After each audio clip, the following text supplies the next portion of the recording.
The first time I saw her, I thought she was a myth. Not because of the pointed ears. Not because of the way her silver hair seemed to move even when the air was still.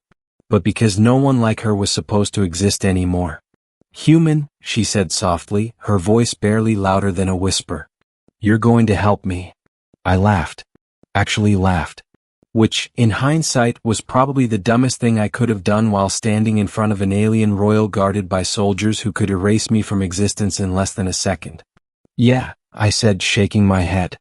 That's not happening. She didn't get angry. Didn't threaten me. Didn't even react the way any ruler should when someone like me, a mechanic from the lower docks, dismissed her like that. Instead, she stepped closer. Close enough that I could see her eyes clearly. They weren't glowing. They weren't unnatural. They were just sad. I'm not asking, she said. And something about the way she said it, not arrogant, not cruel, just certain, made my chest tighten. You don't get it, I said, lowering my voice. You shouldn't even be here. I know, she replied. That's when I realized something was very, very wrong. My name is Kael Ryn, dock technician, scrap diver, survivor. I lived on Station K-47, a rusting orbital junkyard orbiting a dying star, filled with people who had nowhere else to go. Criminals, refugees, runaways, and humans, mostly humans. Which is exactly why she shouldn't have been there. Because her kind? They didn't mix with us. They ruled over entire sectors. They didn't walk into forgotten stations wearing a hood and ask random mechanics for help. Unless they had no other choice. The secret? You're not safe here, I told her. She tilted her head slightly. Neither are you. That's different. How? Because I belong here. Her gaze didn't waver. And I don't. No, I said bluntly. You don't. Not in a place like this. She glanced around the dim corridor, flickering lights, exposed wiring, the distant hum of failing life support. Then she looked back at me. I don't belong anywhere anymore. That shut me up. For a moment. What happened? I asked. She hesitated. And for a second I thought she wasn't going to answer. Then, my home is gone. The words were simple. But the weight behind them? It felt like gravity had just increased tenfold. Gone? I repeated. She nodded once. Destroyed. The truth revealed. At first I didn't believe her.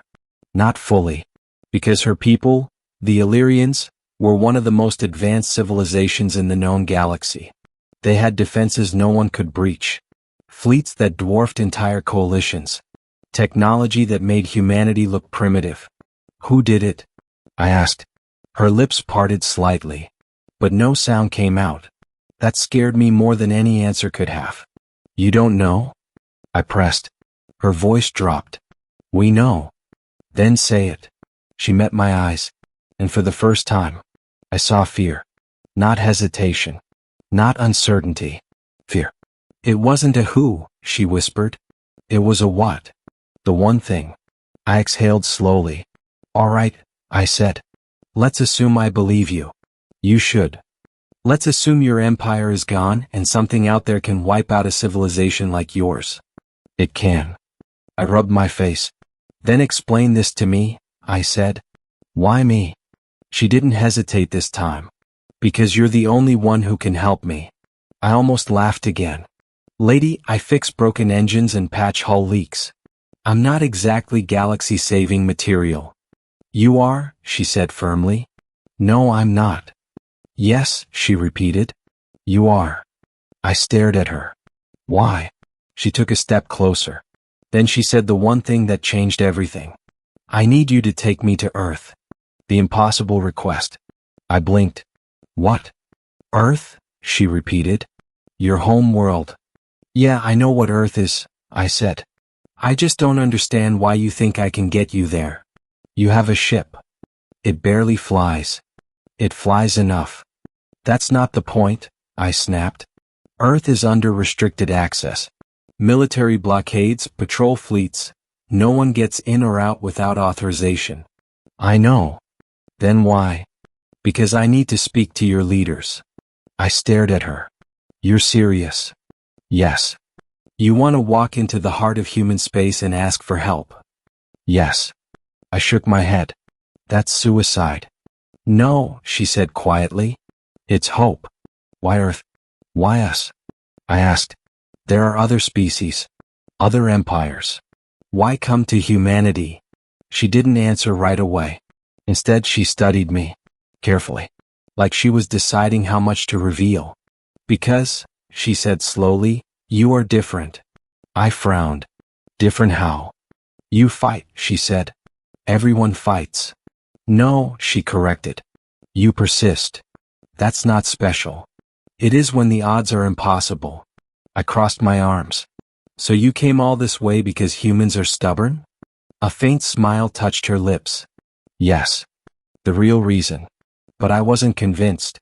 That's not enough, I said. You're not telling me everything. Her expression shifted. Not defensive. Not evasive. Just heavy. There's more, she admitted. Of course there is. She took a breath. Then, that thing that destroyed my home. My pulse slowed. It's coming here. The weight of the future. The corridor suddenly felt smaller. Here? I repeated. Yes. How long? Not long. That's not an answer. Months, she said. Maybe less. I stared at her, trying to process it, trying to decide if she was insane, or if the universe had just become a much worse place. And you think Earth can stop it? No, she said. That surprised me. Then what's the point? She stepped closer. Because together, we might survive it. The choice. I leaned back against the wall, closed my eyes, tried to think. This was insane. Completely insane. But, if she was telling the truth, and something inside me said she was, then doing nothing wasn't an option. Why me? I asked again. Because you found me, she said simply. That's not a reason. It is, she replied. It means you were meant to. I groaned. Great. Destiny. That always ends well. She didn't smile this time. No, she said softly. It usually doesn't. Middle, the journey begins. I should have said no. Any sane person would have. But then again, sane people didn't survive on K-47. All right, I said finally. Her eyes widened slightly. You'll help me? Don't get excited, I muttered. I'm doing this because if you're right, I'd rather die trying than sit here waiting. She nodded. That's enough. The escape. Getting off the station wasn't easy. Word spreads fast in places like K-47. And an alien princess? That's the kind of secret that gets people killed. We were halfway to my ship when the first problem showed up. 3 men. Armed. Smiling. Well, one of them said. What do we have here? I sighed. Not today, I muttered. They didn't listen. They never do. Hand her over, the leader said. We'll make it quick. I glanced at her. You want to handle this or should I? She tilted her head. Handle? Yeah, I said. Violence. There was a pause. Then, no, she said. The next second, the air shifted, and all 3 men dropped to their knees. Not dead. Not even injured. Just unable to move. I stared at her. Okay, I said slowly. You're definitely not normal. The ship. My ship wasn't impressive. Patchwork. Held together by hope and questionable engineering. This will suffice, she said. That's the nicest thing anyone's ever said about it. We boarded. Sealed the hatch. And just like that, there was no going back. The truth about her. As we left the station behind, I finally asked the question that had been bothering me. You're not just a princess, are you? She looked at me. No. I figured. There was a pause. Then, I am the last one. The words hit harder than anything else she'd said. The last what? The last of my line, she said. The last heir. The last voice of my people. I swallowed. That's a lot. Yes, she said. It is. The growing bond. Days passed. Then weeks. Travel in deep space does something to people. It strips away distractions. Forces you to face things you'd rather ignore. We talked. At first about small things. Then bigger ones. She told me about her world. I told her about mine. Two completely different lives. And yet, somehow, we understood each other. "You're afraid?" I said one night. She didn't deny it. "Yes." "Good," I said.